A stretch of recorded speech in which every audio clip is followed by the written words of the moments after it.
Hi, this is Carmela and Garcia from Albuquerque, New Mexico. Thanks for listening to the Crown Rest podcast. Serve the game.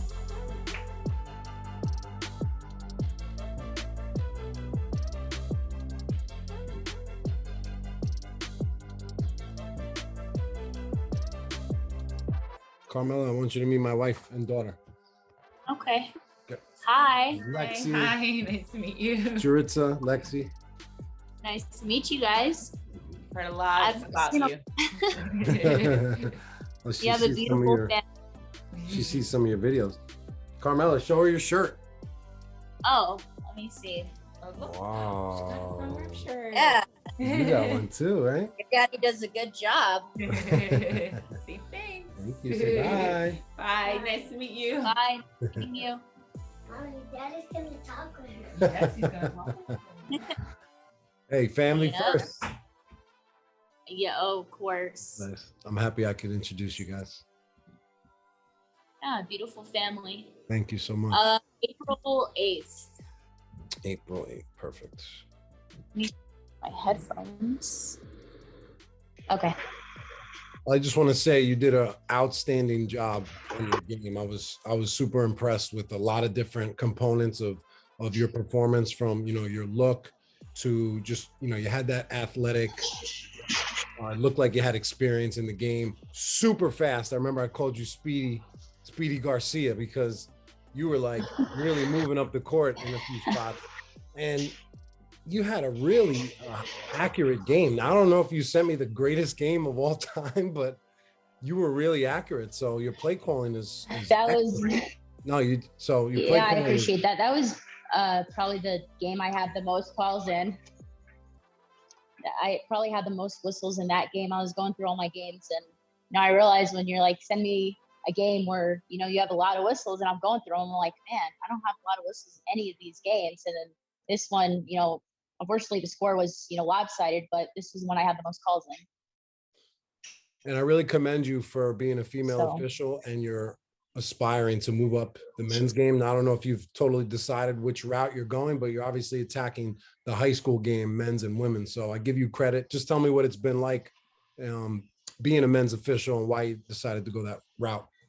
Right now, I don't have a, preference of which I'm leaning towards, either men or women. I will say right now, excluding this game, the men's is probably a little too quick for me because I'm trying to process calls and it takes me a little bit too long to process, as opposed to girls. I can think of it, much quicker.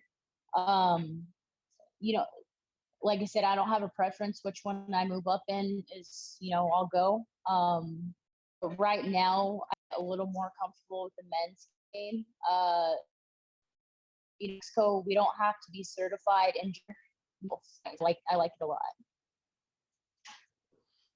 Carmela, you're breaking up a little bit. How's your service out there? And how? Let me check one quick. And you hear me fine? Yeah. Okay. Can you hear me? I just took off my Wi-Fi. Okay. So, all right. Now, okay? yeah. Okay, and now sorry you're about synced that. up. No, you're good. Now your lips are synced up to the words. So it's like you're on the same page with Sorry. yourself. All good. No, great. All right. Did you hear everything, or did I break No, up? absolutely. And it's Okay. good to know, I think either route you go, you're benefiting in both right now, I think, by doing the men's game, because obviously if you try to move up the men's ladder, you need these high school reps, right, to get there. And it's going to help you out if you decide to do women's, just, ref and miss level. It's going to really translate over to the women's side as well. So I recommend all female officials that are aspiring to do college, whether it's men or women's, to definitely work men's games. Yeah, for sure. It's a different level. I mean, I like both. There are some really great women's teams, and men's, just like I said, right now is a bit too quick for me. So, but I'll get there. I have some, good people in my corner to help me out. And how has it been getting back on the court? Have you felt a added boost in any categories? Yeah, it's my thing is, when I have looked at the IPR, I tend to like, all right, I see what I need to work on. I'm going to do it all at once. That's definitely not a good way to approach it. So I finally started, figuring out like, all right, this game I'm gonna work on this, next game I'll work on this. But right now I'm just working on maybe one or two things each game until I feel comfortable, and then I'll move on. But as far as the IPR goes and what you had given me to work on, it's definitely progressing. Perfect. Good. Yeah, I mean, all we want to do is continue to highlight your strengths and add to them, and then just look at the couple areas of growth and just continue to build upon them. I believe that you should turn your weaknesses into your eventual strengths, so use it as fuel to kind of make those categories be your lead or your strongest parts. Yeah, for sure. All right, anything else you want to ask me before we watch your game? No, I appreciate you doing this for me. It definitely means a lot. It's, definitely helping me grow. Well, you're helping me grow too. So I appreciate you and all of your support. And it's been fun getting to know you through this group chat that we're on now. Hope you're enjoying that. I hope you can see the possibilities of growth that we can do once we really do it long-term, full-time. Yeah, of course. And it's a lot to take in. I was recently at actually 3 weeks ago at a camp out in Arizona. And there are some, really good clinicians there. And the information I was given was amazing. It's just, like I said, it's a lot to take in, and I was exhausted after just 2 days of camp. I didn't, realize how exhausting it would be, as opposed to, AAU, you just go do games, you're done. But these games, they break down things that you need to do better, and it's exhausting, but it's worth it. Now, what is making it exhausting? Just the total amount of information, or just all the information that I'm given? And yes, take in 1 year and I could, leave it or, take it with me. And it's just, right now, I think I'm a sponge, and I just want to take in all I can get, as opposed to, right, like, I'm not sure what information I'm like, no, I think I'm okay with that, or like, yes, I'm going to take it all in. So good. I just got to pick and choose what I need to do. Yeah, sure. That's a really good approach. And the more experience you have, the more you'll be able to filter out what you need and what you don't. I would just recommend watching as much game tape of yourself and as much film as possible. So then nobody else has as much film on you as you. So eventually you're the one giving yourself the best advice. But it takes a while to get to that point, Yeah. All right, let's take a look at your game. I know there's some really good plays to look at. All right, so your first play here is at 6:41. Why don't you just take me through this game? Back in April, looked like a rivalry game. Talk about this contest here. Well, this game, going into it wasn't, I did some research of the teams, their record when they last played each other. And, looking at these two teams just warming up, you kind of knew who the dominant team was, and looking at their record, knew what, who was going to take over. Doesn't mean just because you do the research, doesn't mean it's going to happen again. Anything can happen. But, this game, I think at this level, it was, perfect for me. Just maybe because it was a lopsided game, not too much was going on, but I enjoyed it. Very good. You got to enjoy it to do a great job. You got to be having fun and be super interested in what you're doing. So let's go to look at this first play, 6:18 rotations and lead. On this play, I thought you rotated a bit too quickly because I don't think the ball ever really settled on a definitive side because it was kind of in the center portion of the court. Just, try to allow the ball to settle on the wing, the elbow, or the corner before you commit to that rotation. And don't be in a rush to rotate just because you think we need two officials on the same side of the ball every single time. It's just not going to happen that way all the time.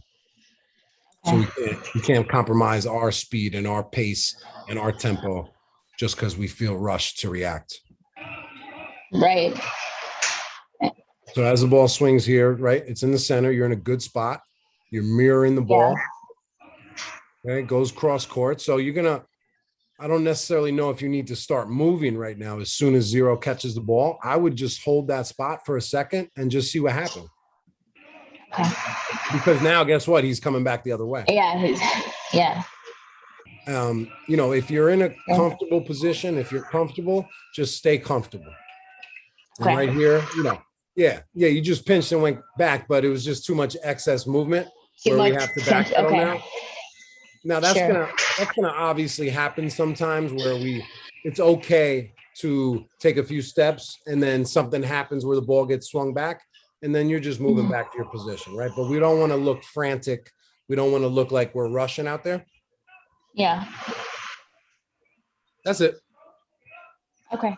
Sounds good. And this brings us right to another rotation. This might be another quick rotation here. So yeah. Yeah. So my mindset on that was I had saw a matchup, and I mean the red team I think was trying to go post dominantly, have post play because I didn't think they had much guard play. So they would go to this big guy, and my idea was, okay, there's a matchup right here. I need to get over there. I like that thinking. Let's just see if you had the opportunity or it was just too late. Too quick. Yeah, too late. I mean, okay, so I just need to see a little bit more urgency there in that rotation because an uncomfortable feeling on the court is when you're still rotating and the ball is already in that next primary area that you're supposed to be, but you're not in yet. I feel a real vulnerability there. So I think what you could have did is just more of a brisk sense of urgency with your walk. Right. And I've been told that before. Sometimes my rotation is just too kind of nonchalant that, you know, I need to get there, but not to where it looks like I'm running, just, you know, kind of a quicker pace. I like that you said so it doesn't look like you're running, but now we have to do our other part so it doesn't look like we're running by walking as fast as we can.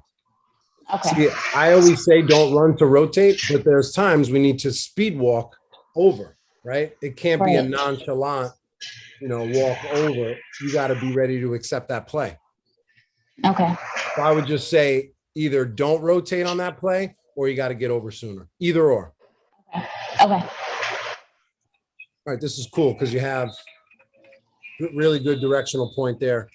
Did you use the whole hand? I probably did. And, you know, right now at these high school league, I'm trying to just do a finger point. But I think before including this game, I would use a whole hand or maybe like 2 or 3 fingers. Now, why are you varying it on the game?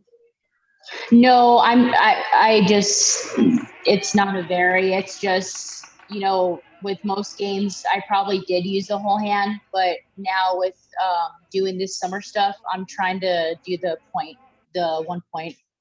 All right, but I just looked at your 1 point and you had your pinky sticking out. So you're going to tuck all the fingers when you point? Yeah. They call me, I'm part of the pinky police. I gotcha. No, so do you think the 1 finger point looks best on you? Yes, and it feels comfortable too. So that's what I want you to focus on and keep that your only point. Okay. Yeah, it's a free throw mechanic right now. Oh, free throw mechanic. The free throw mechanic. Okay, you know I like to nitpick. And yeah, it's for good reason because I'm trying to give you the best optics, I think, sure. that you can present. So just want to look at the way you present the numbers here. I just think you could do that smoother. It's, you know, it was like 2 different motions. It should just pop the numbers out. Stay still, hold the ball still, stay still. You're talking to players. All right, 1 shot left, 1, give them a strong bounce pass and then step back. I know you played ball. So this is another way that we can just kind of show that we have a little bit of a feel for the game and just throw a nice athletic bounce pass. Not too much, not too little, but just solid. I mean, the way you finish your numbers, this looks good. It's just leading up to this point, I guess. And that's a big thing with signals. We all know how to finish the signal because you just mimic the book. The talent is getting to that point. So those are the things we focus on and try to work on. Okay. You remember 410? Yeah. You had said travel sometimes kills sloppy plays. And you had asked if it's not my play, Leach should call travel. but I got to see the play again. Yeah, it's not fresh in my mind either. I think I'm insinuating that we had the potential or the option to possibly call a travel here, and it might have been a sloppy play. Let's take a look. Okay. Yeah, I'm killing that play. Definitely. Okay. What do you think? And I think I was blocked. I think I had just a lot of bodies in front of me, and you had said Leach should call travel, and I was blocked, so that's why I didn't call anything. You said the Or lead. I was not. I was. No, That's the trail. what you said in your. Oh. Did I Okay. write lead? Did I confuse you, or because I believe it was the trail? I think you wrote lead in the email you sent me, but I'll look at it again. Yeah. But so I said I didn't actually specify which position it should come from. I think it should come from the trail because I do agree that you were stacked there, so that's fine. Yeah. Okay. But it looked like a play that we can come just kind of stop. Now you had a foul on it, so let's take a look at the foul. It's funny, each state, has different mechanics. That's one thing with this IPR that you notice. There's a lot of different stuff from state to state going on. It would make sense to maybe unify everything, but I control what I control, and that's not it. So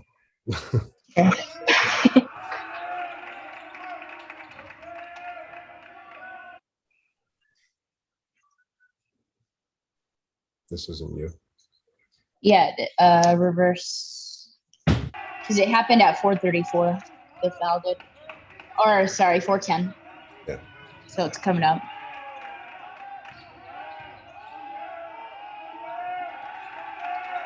Good pain tolerance there. Those are what I call loud plays, right? There's a lot going on. There's a lot of players that you're reffing. It might be 3 or 4 players that you're officiating there, 3 defenders, multiple swipes from multiple angles. These are what I'm talking about, these plays where we have to be patient on. Now, you look to be very patient on those.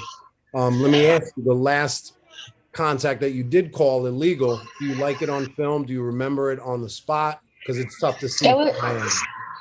Yeah, it was a hit. I felt I had put myself at a good angle to see the swiping action going on. And the kid definitely got hit when he was going up. The timing of everything looked really good. So I wanted thank you. I just my fouls, I know the game. My goal is to have more pop in the call when I do call a foul. I mean, it almost looks like I'm kind of just raising my hand in the air like in class. And, I just do want to have a little more pop in that. And what's so good about film breakdown is we can look at the same play from multiple angles, multiple different times. So we just looked at the play calling aspect, right? Your positioning is good here. It looks like you're in a solid position, in a dependable position. Even though it is a little stacked, it still opens up to you at the end. Now we can go look at it from a signals perspective and try to add more court presence to you. Okay, and my question is am I too close to that end line? I like being close to the end line. I prefer being closer to the end line. Yeah. That's always been my thing, to be honest with you. You can actually probably find my toes on the end line sometimes. Okay. Which might be too close, but I feel comfortable. Yeah. So, your fist looks good here. I would like to just see it a little bit up higher. And this is something I struggle with too, is getting it up a little bit higher. I heard somebody at camp this week, we're punching the sky. And that's a great analogy. Punch the sky straight up. Okay. Yeah. You think of it as that punching motion, then that's going to be the pop you need. Because when you punch, you got to punch with pop or you're going to get knocked out. Sure. So let's see your table mechanics. Yeah, this was another timestamp. I would chop that 2 shots on the spot mechanic. Okay. There's no need to tell everybody in the gym that we're shooting an obvious shooting foul.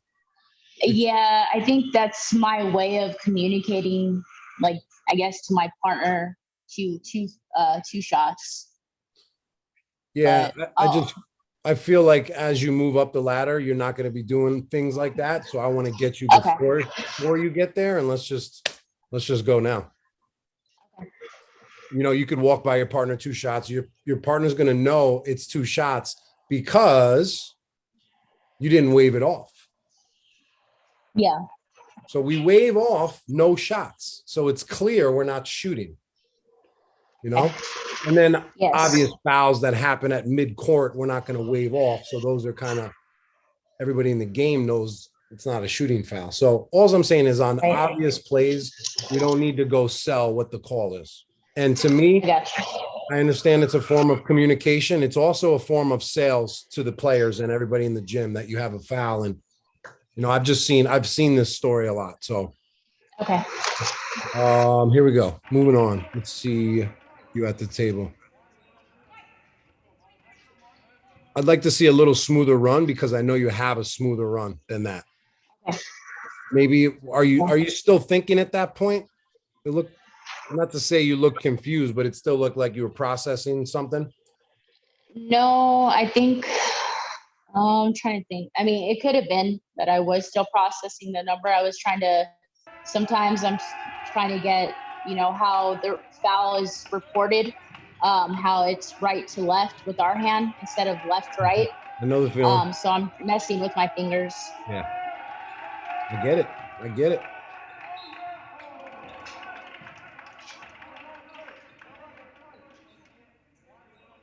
Again, it's not an issue. That was really Yeah. strong at the table. I love the hold. I love the numbers. You know, just keep working on that. Keep practicing it. You saw my Yeah, and I boy need to Ryan. hold that foul. Yeah. You saw my boy Ryan in the did. mirror. So that's who you Mhm. got to keep up with him because he's in the gym right now working on it. I gotcha. I gotcha. I got some competition then. We all do, I think. Although I was in the workout gym yesterday doing my signals, I got some weird Excellent. looks. Love it. I think I'm gonna create a referee signals workout. I like that. Mhm. Yeah, that's Some nice. ideas. Okay. Okay. Let's see, what's the next one? 343. All right, 257.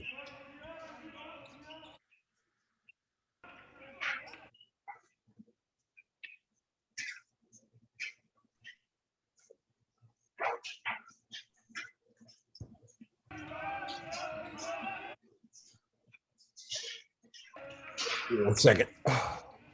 No worries.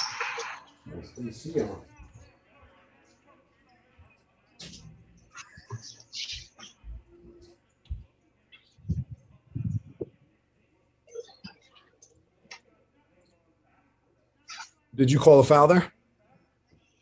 No, it's 250. No, it was a timeout. 257 Oh, okay, your partner. I know what is happened. the crazy play. Now you said this was a crazy play. Why is it a crazy play? Remind me. It was just a lot going on. I think I allowed like just a lot of the press. White was pressing, and there was, you know, let me see. Yeah, it's just White was pressing and Red didn't know how to handle it. Oh, I'm sorry. No, 257 was on my primary. C had called it. Yeah, I mean, listen, it's always a good partner thing to give up a play, but Yeah. I want you to be strong in your primary. If it's, you know, the primary official should be taking it to the table. Is there a reason why you gave this up besides I think being a good partner? no, I mean, I'm reffing with, veteran officials, good officials, and I'm just at the point, not at the point, but in my mind, it's like I'm still working on my PCA. It's been my goal all summer. It was my goal last season, even though it was a short season. And I'm not 100% confident in my PCA. So once I see a foul and I call it, but I see the other official walk into the score table, then I'll back off. I don't have that confidence yet of 100% what's in my primary if it's, close call, if there's double whistle. It's totally understandable and very common and a really good answer. You are reffing this defender right here. This defender Yes. is your primary defender. Okay. Yes. Now, this is good. So if this defender fouls, there's a great chance that you're going to have the best look. He's your primary defender. So, if he fouls, you should have the whistle. Now, this player, B2, whose primary is that? If the player coming in fouls the white. Yeah, this player, B2. So I was thinking it was mine because white is in the paint, and if the foul occurs in the paint, it's mine, correct? So what I was saying is this defender originates from the center's primary. Center. So the center is going to be able to help out with that because you have an engaged matchup here, and you're not focused on the center. Now you're going to have the center in your periphery, and you need to know. You're going to have B2 in your periphery, so you're going to want to have information if he comes and contributes to this play. But it's always nice to have two officials, and we're each reffing different defenders. So would he or I have a cadence on that?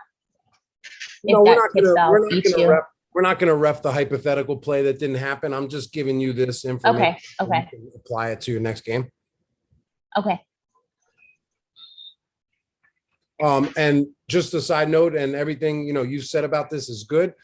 You'll notice a confidence boost. You'll notice a court presence increase when you have this same play, and then you just take it to the table because you show that urgency in that 1 second to communicate with your partner that it's your play.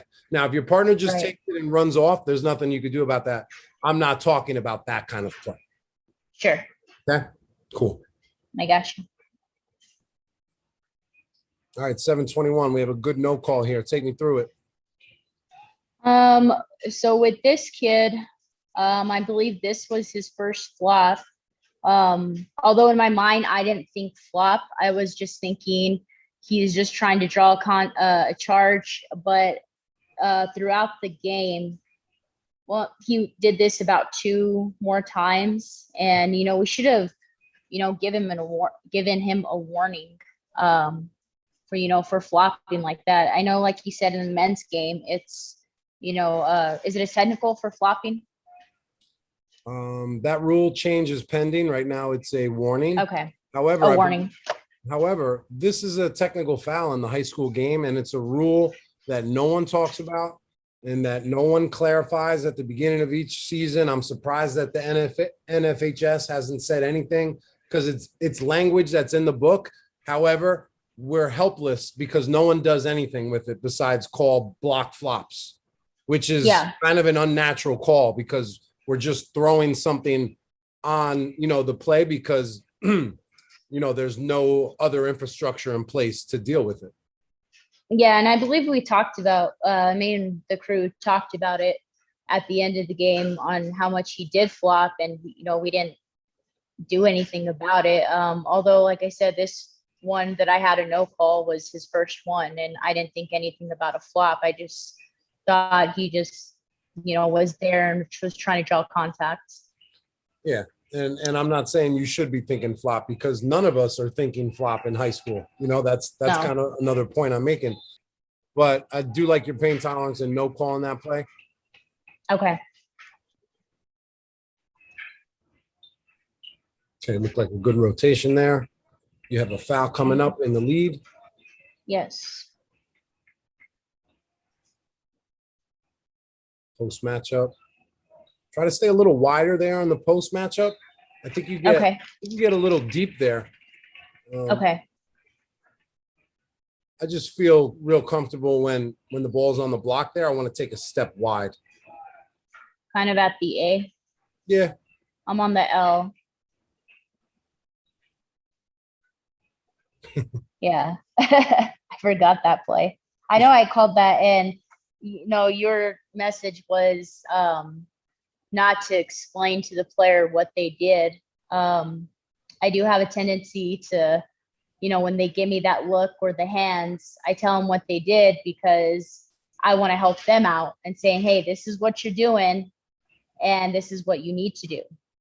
I had a game yesterday that, the kids on defense were playing out with their hands, and their hands were out, but they were displacing with the body.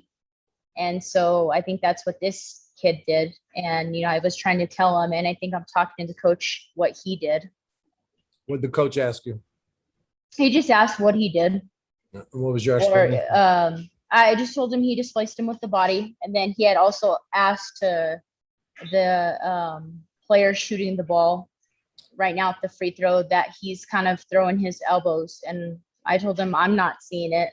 I was like, at my angle, I'm not, seeing the throwing the elbow. He's just, getting to the basket. So the coach didn't really care about the original play. He just wanted to give his opinion on the second play, which they love to do. Back to your explanation, I want you to report what happened, or I want you to explain what you report. So you reported a hit. So let's let the coach know. Coach, he hit him with the arm. He hit him in the arm instead of, what did you say? A block. I think I had it displacing him because his hands maybe with the body either. With the body is a generic term because everything is with the body. Okay. Right. So we need to get a little bit more specific than that. And a lot of officials use with the body as their reasoning why it's a foul. And that's just not language that we use. Oh, coach, he got him with the body. That's generic ref talk right there. Okay. Yeah. So my point there was, as soon as the defender jumps at you with his arms up, he's not asking for help. He's just reacting to the play and basically doesn't like the call. So if he wants to know why it was a foul, then he's going to come up to you at the right time, and then you're going to be able to give him a little bit of value. But my thing is, when we sell on the spot like that, like you're going to do that now anytime somebody does that, because why are you doing it just for him? What if they do that all game? Are you going to be showing them on the spot all game? I gotcha. Yeah. So here's my thing. Don't convince anybody. Don't over convince anybody. Just have conviction. Okay. And when we oversell, we don't have conviction. Understood. Yeah. Thank you. Thank you for listening. Of course. 429, Zoom play. What did I write? Oh, Zoom play, just because I want to talk about it on Zoom. Okay. Discuss proper out of bounds mechanics when changing a call. Okay. Or when a partner asks you for help. I will show the exact exchange of responsibilities.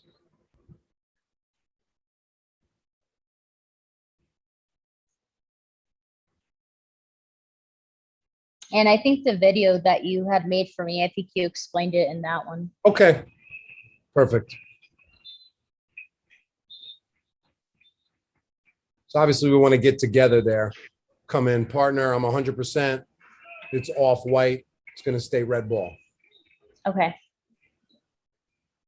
So would you come in before changing the call and just letting them know? No, I'm not changing the call from 30 feet away. Okay. Yeah, you're going to want to discuss it first and just show that we're, what the trail is doing there is he's bringing information. That's what we got to do. We got to bring information. I got you. All right, so you have a foul at 2:20. I wrote whistle timing. Looks like you have a patient whistle, but I just had one issue with the excess of signals on the spot again. Yep. So hand check, hands, good. We see it. Good call. So you don't need to show us. So what I would do there, foul, and then just maybe be a little bit more urgent with your reporting. This way you don't feel that sense of, oh, I have to let everybody in the gym know what it was. You don't have to. You don't have to. We're going to go at your pace.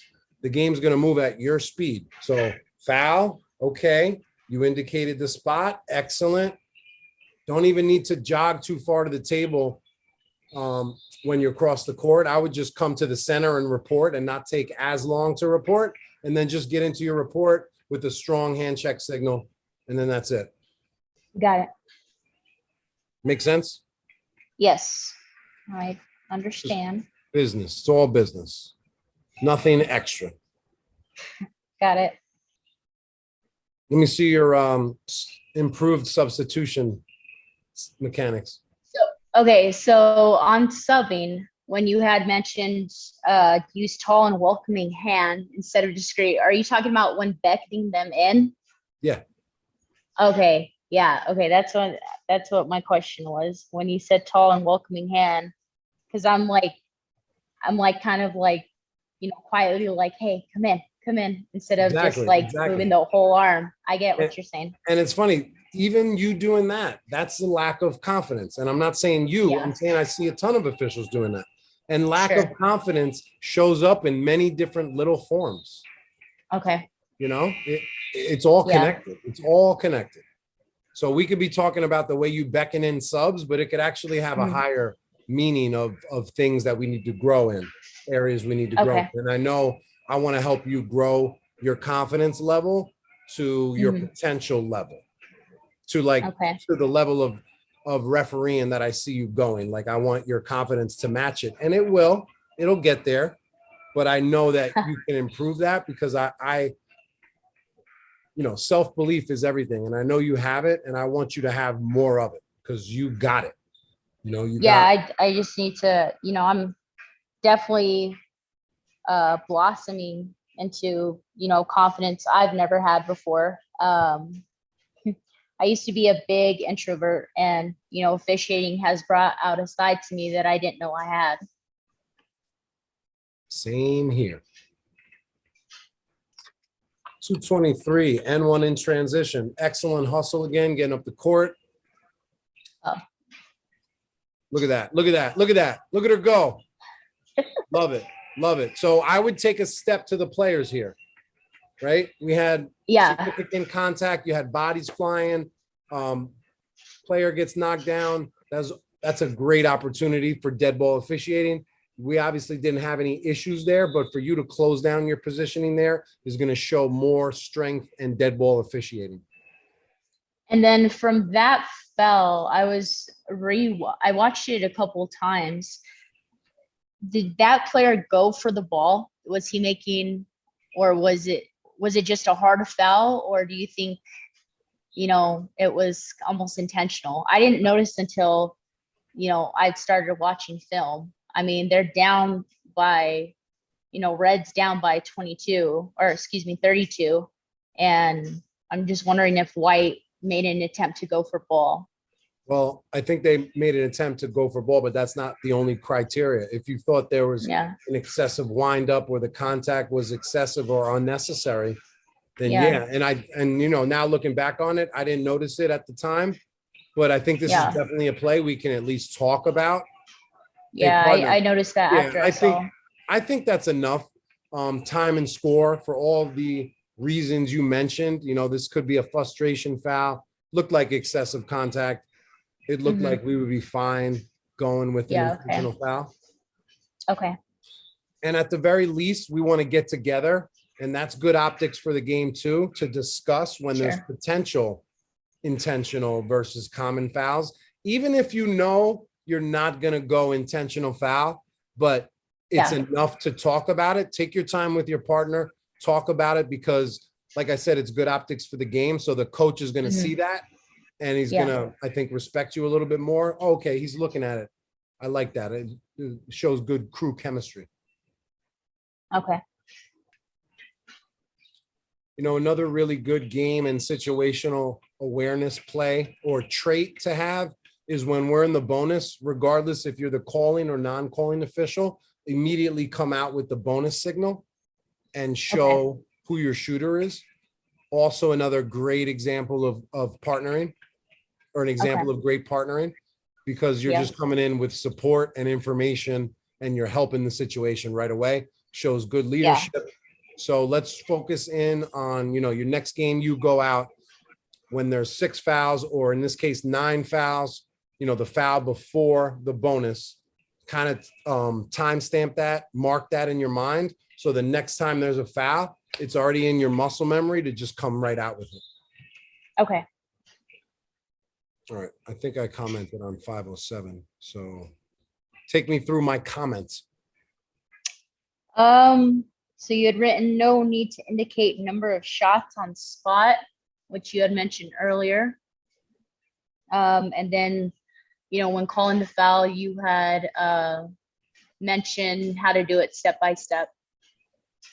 So call the foul, stay at the spot, hustle to clear players, and stop and report foul. And I got to take my time. Good. I've been struggling with when I do report the foul, I don't hold it long enough. I hold it maybe about 2 to 3 seconds, and you want 4 to 6. Yeah, I agree. It's just I a little like 4 too to quick. 6. Where'd you hear 4 to 6? You told me that. I like 3 to 5 or 4 to 6. More like, 4 to 6. 3 is a little, listen, there'll be times where you report and it's 2 seconds, it's 3 seconds. It's got to be contextual to the game. Sometimes I might tell you, Carmela, you got to report quicker and then get out of dodge on this play, right? So it's all having a feel for the moment. But yeah, I think 4, 5, 6 seconds could be a really good time to report. Yeah. Time length. All right, last play, 3:56. A good rotation to C. Okay. So yeah, take me through this rotation and your position adjustment at the end. What do you think? Let's see. Can you replay that? I was looking at my notes. Okay, right here. Location. Okay. Excellent. You're in a good All spot right. here. So let's talk about your position adjustment a few seconds later. Okay. Where you going? Yeah. I don't know. I think want to get a head start going down the other way. I should have stayed there. I know, I'm not sure who I was listening to or what I was listening to, but when a player drives, goes to your left, you want to go right to get a good angle. But I was already at an angle that I shouldn't have moved. I don't know if that philosophy necessarily applies on plays to the basket like this. I look at that philosophy as more of a ball handler where you're at the trail or center and they're a little bit, out by the 3-point line. I've found that strategy to work well. So right now, I just feel like you got to have a little bit more of a feel for where the point guard is going. It looks like he's going to the basket here. So once you feel like he's going to the basket, then you might just want to take a step down or stay where you were because you're in a good position, not walk into the stack. Now, if he pulls the ball out and goes towards the 3-point line, then I think that would have been a good position adjustment for you to make. Mm-hmm. Let's look at it again.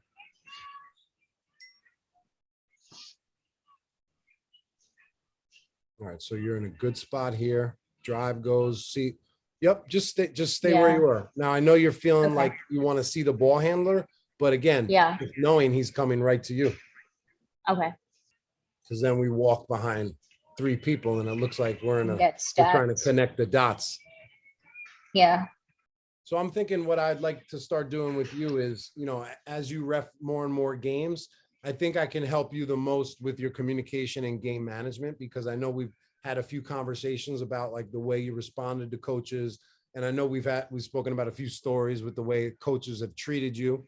So just why don't you text me after a day of games? What are some of the conversations that you had? Or maybe we can even do it through voice. I think voice might be a more effective way, where we just leave each other voice notes and you could tell me what your conversations were like, and then maybe we can improve them. Yeah. And I didn't have a lot of that this last season, nor really much my first season. I know I had it one game. That was really major my first season. But last season, I didn't have much where the coach was, upset with my call and I had to, confront him. I definitely want more of that in the sense that, I want to feel uncomfortable because I want to know what to say. And I want to get, the gears in my brain thinking, all right, how do I approach this situation? How do I handle it? And, hopefully I'll get that, this season or even, finishing out the summer. But, I want to feel uncomfortable to get comfortable. Love it. It's a great strategy, great approach. And you said, you didn't have a lot this season. Oh, it's coming. Whenever it does come. I know. Yeah. I know. I'm excited for it. Wasn't prepared for it my first season. But also, I mean, I don't wear my hairnets a lot during the game, so they could be saying something and I don't know. But no, I'm looking forward to it. Good. Is there anything else that you want to discuss while we have a few minutes? Any other, referee topics that we're one-on-one? I'm sure we'll meet next week. Yeah, of course. You pretty much answered my questions that I had in my notes. And, from this point on, I'm just, going to continue to work on, rather than 4 or 5 things at once, just 1 or 2 for, a few games till I get comfortable with it. It starts with, the tedious stuff, the finger pointing, calling with the outside hand. I know, for me, calling with that, I know to call with the outside hand. It's just sometimes I forget, but I, tend to, whatever side I'm on, I'll rub my fingers together, the outside hand, to remember, hey, call with this hand, and yeah, I'll still call with the other hand. But I know tedious stuff like that I do want to get better at, because I know the game. It's just a matter of the PCA, the angles, and the reporting and the confidence. Well, your ambition is very high. Your talent, you have a ton of it. So you're obviously in a good system here. So I definitely think the sky's the limit for you. Looking forward to seeing your growth. Looking forward to seeing some new plays a little bit down the road so I can embrace the growth. Yeah, I appreciate that. And I appreciate this call again. Thanks for, taking the time to do it for me. Thank you for listening to the Crown Refs Podcast. Serve the game.